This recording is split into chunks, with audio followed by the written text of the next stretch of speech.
Bonjour, et bien dans cette nouvelle vidéo, nous continuons d'essayer de comprendre la théorie de Galois, et pour cela, on s'appuie sur la résolution de l'équation de degré 3, la résolution proposée par Lagrange.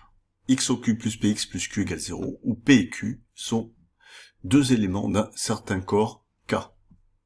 Alors là, dans la dernière vidéo, dans la précédente, on avait distingué cette suite de corps, une suite de 4 corps, 1, 2, 3, 4, et chacun des termes, sauf le premier, était une extension du précédent par radical.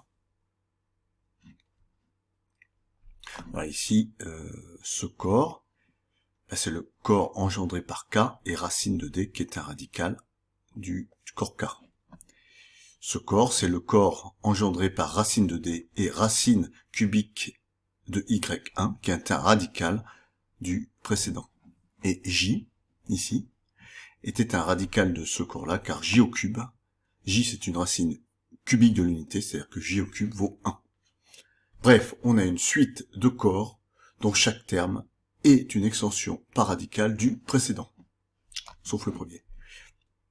Alors pour simplifier un peu l'écriture, j'ai renommé nos corps, j'ai gardé le nom K pour le premier, le corps de base, et puis celui-là je l'ai appelé K1, celui-ci K2, et enfin le dernier K3. Alors la théorie de Galois consiste à associer à cette suite de corps une suite de groupes. Et cette association, ça s'appelle la correspondance de Galois. Alors on verra comment on définit ces groupes, mais avant cela, on va dire à quoi ils servent. Le fait, alors j'ai écrit la chose très importante suivante, le fait que la suite de corps est formée d'extensions par radicaux, en fait, va se refléter dans la suite de groupes. Et dans cette suite de groupes, il va y avoir une certaine propriété. Cette suite de groupes aura une certaine propriété que j'ai baptisée grand R. Alors, oui. Alors, pardon, je reviens. Oui, vous avez... Alors, cette suite de groupes, quand même, il faut en dire quelque chose. C'est une suite qui est décroissante. C'est-à-dire que le groupe G3 s'injecte dans le groupe G2, le groupe G2 s'injecte dans le groupe G1, et le groupe G1 s'injecte dans le groupe G. Si bien que le groupe G, en fait, il contient G1, G2, G3. Les groupes G3, G2 et G1 s'injectent dans le groupe G, si bien que la propriété R sera une propriété du groupe G. Voilà. Ben oui, parce que le groupe G contient cette suite de groupes. Donc, si cette suite de groupes possède une certaine propriété R, eh bien, cette propriété, on va la voir directement dans le groupe G. Alors, cette propriété R, donc, va être une condition nécessaire à l'existence de la suite de corps formés d'extensions par radicaux. C'est-à-dire que si la suite de groupes, ou si le groupe G a cette propriété R, eh bien, il est nécessaire, ceci est une condition nécessaire à ce que l'équation soit résoluble. Et en fait, cette condition nécessaire, il s'avérera que c'est aussi une condition suffisante. Si bien que, finalement, une équation sera résoluble par radicaux si et seulement si le groupe G a cette propriété R, et vous devinez que R, c'est l'initiale de résoluble. Alors, ce groupe G s'appelle le groupe de Galois du polynôme considéré. Bon, maintenant, je vous propose de donner une définition du groupe G. Alors, j'ai mis une définition un peu sèche. On va essayer de mieux la comprendre après. Définition, j'ai mis bourbakiste, entre guillemets. Alors, on se donne un polynôme P sur un corps K. On note A1, A2, AM, ses racines. Eh bien, le groupe de Galois de P sur K, noté comme ça, G de P sur K, et le groupe des K-automorphismes, j'ai oublié le S là, le K-automorphisme du corps des racines, K, A1, A2, etc., AM. Donc ça, c'est ce qu'on appelle le corps des racines, c'est le corps engendré par K et l'ensemble des racines. C'est le plus petit corps contenant K et les racines. Ce corps est unique à isomorphisme près. Un automorphisme, c'est une bijection du corps sur lui-même, c'est-à-dire du corps des racines sur lui-même, et cette bijection conserve la forme, c'est-à-dire la morphe, automorphisme, conserve la forme, c'est-à-dire l'addition et la multiplication. Et puis K-automorphisme, ça veut dire que le corps K, qui est inclus dans le corps des racines, est laissé fixe par l'automorphisme.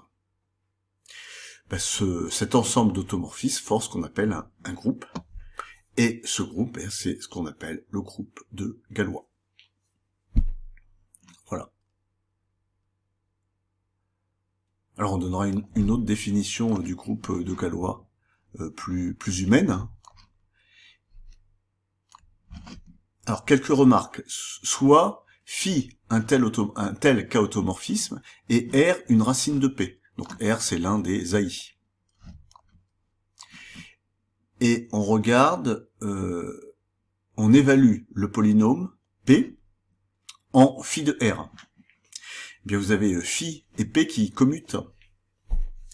Alors pour la raison que phi laisse K fixe. Autrement dit, phi laisse les coefficients du polynôme fixes. Donc P et phi permutent. Mais P de R vaut 0, P de R vaut 0. Ah, j'ai fait une faute, là c'est phi. Oui, P de R vaut 0, ici c'est phi de 0, donc ça fait phi de 0, et phi de 0 c'est 0. Pardon, là c'est pas P, c'est phi. Donc, si R est une racine de P, son image par l'automorphisme, par le K-automorphisme, est aussi une racine de P. Donc finalement, P permute les racines de P. Et finalement, on peut trouver, on a une injection. Alors oui, on a un morphisme déjà. On a un morphisme du groupe de Galois dans le groupe des permutations des racines.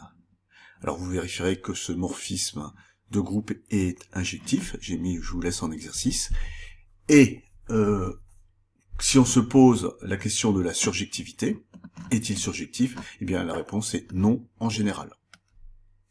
Alors Claude Mutafian, dans son ouvrage Équations algébriques et théorie de Galois, alors il est pas super.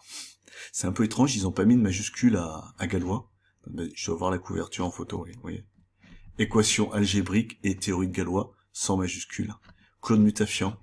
C'est un livre qui m'a été offert par Jean-Claude Blanchard, un collègue il y a très très longtemps. Je cherchais ce livre un peu partout, et il était déjà à l'époque introuvable, et Jean-Claude me l'a donné gentiment. Bon, je lui fais un petit salut. Si il m'écoute. Alors, Claude Mutafian, dans son ouvrage Équations algébriques et théorie de Galois, distingue deux types de permutations des racines. Les bonnes, c'est celles qui sont atteintes par le morphisme ici, ci-dessus. Et puis, les mauvaises, celles qui ne le sont pas. Et dans la prochaine vidéo, on caractérisera ces bonnes et ces mauvaises racines. Voilà pour aujourd'hui, c'est tout, et je vous dis à la prochaine.